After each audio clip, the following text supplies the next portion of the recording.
کوئی ایسا وظیفہ جو پورے دن کی تھکاوٹ کو دور کرے؟ تسبیحات فاطمہ وہ بہترین وظیفہ ہے، اور نبی صلی اللہ علیہ وسلم نے کیا بتایا تھا؟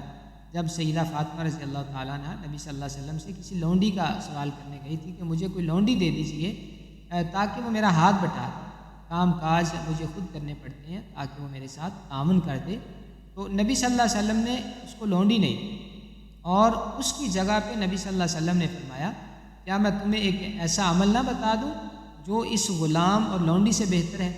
تو آپ نے فرمایا کہ سونے سے پہلے جب تم بستر پہ آؤ، سونے سے پہلے 33 مرتبہ سبحان اللہ، 33 مرتبہ الحمدللہ، اور 34 مرتبہ تم اللہ اکبر پڑھ لیا۔ تو یہ عمل ایسا عمل ہے جو ایک خادم اور لونڈی سے بہتر ہے، اور یہ میرا ذاتی تجربہ ہے۔